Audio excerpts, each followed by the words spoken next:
reka tubongere tubifurize kugubwa neza, tubifurize guhirwa mu byo mukora byose. Turagarutse rero muri wa mwanya tugenda tuganira ku buzima bwacu cyangwa se uko ubuzima bwacu buhagaze. Ngira ngo uyu munsi rero kuri ino nshuro turi kumwe n'umwe mu babizobereye. Ngira ngo ku munsi w'ejo nibwo habaga ikiganiro cy'abasomana uburyo gusomana ari byiza.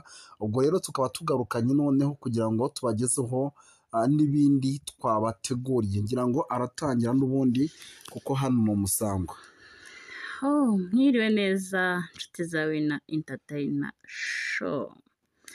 Yes, nibyo ejo twaraganiriye, byari byiza, bamwe muri mwebwe bashimye, ariko abatarashima mwongere mu bitekerezo namwe muze dushima. Oya, bagomba gushima, niko bimeze rwose. Yes, uyu munsi rero tugiye kuganira ku kintu cyitwa ubunebwe. Ubunebwe nabwo erega burya buba mu buzima bwacu bwa buri munsi cyane rwose, kuko ni bimwe mu bintu n'ubundi bigaragara kuva umuntu avutse kurinda avuye ku isi. cyane rwose. Hari byinshi naje gusoma uyu munsi rero, nk'uko bisanzwe murabizi ko twifashisha ibitabo tukagenda dushyiraho inononsora bumenyi ryacu. Hari igitekerezo cyo gushyira ibyo ugomba gukora uyu munsi ukabishyira ejo. Si cyo cyitwa ubunebwe ubwo? Ni igitekerezo kiganisha ku bunebwe. Yego. Gituma utagendera ku muvuduko wari ukwiriye kugenderaho. Iyi nama nazanye rero iragira iti: Yego. hera kure cya kintu ugomba gukora, urebe igihe cyose kikagutera ubunebwe, ukumva utangiye kunanirwa utaragikora, cyangwa kora icyo uzi gukora ntubishyire ejo. Iyo niyo nama. Ni inama y'umunsi. Ingingo ya kabiri iragira iti: imyaka yawe, igitekerezo cy'uko ukiri muto ufite igihe gihagije. Ni icyerekezo rero kizatuma utazata igihe kinini uyishaka mu buzima. Dukomeze. Inama rero iragira iti: shyira ibitekerezo byawe n'imbaraga zawe muri bya bintu uzi gukora, cya kintu ukora unezerewe kandi umaraho igihe kirekire ukora unezerewe. Igitekerezo cy'uko ukuze n'abandi bo mu gitekerezo cy'uko ukuze, fata neza kugira ngo tubirebe neza.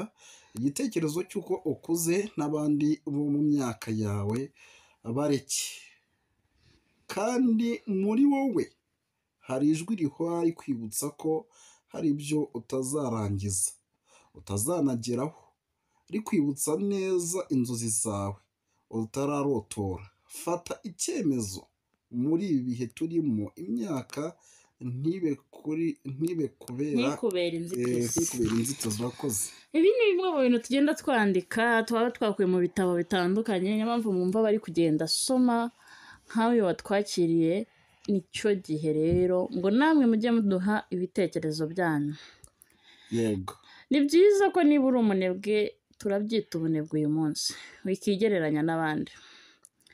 Igitekerezo gica intege gituma umuntu ahitamo nabi, gituma utumva icyo rya jwi ryiza rikurimo rikubwira gukora.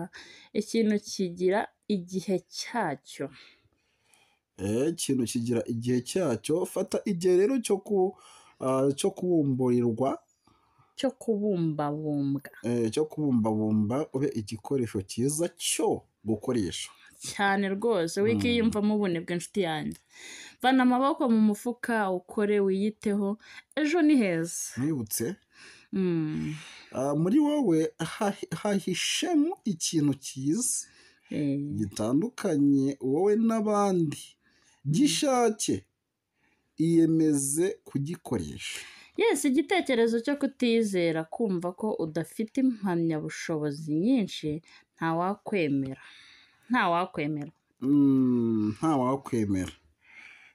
Ibyo bintu birakaze cyane. Birakaze rwose. Tugeze he?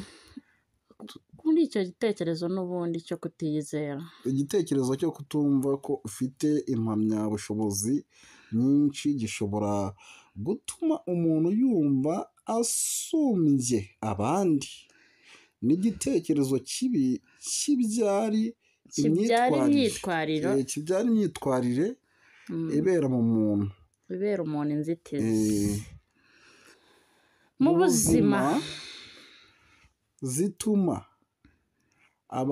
ubuzima butuma abantu baguhunga aho kugira ngo bakwegere.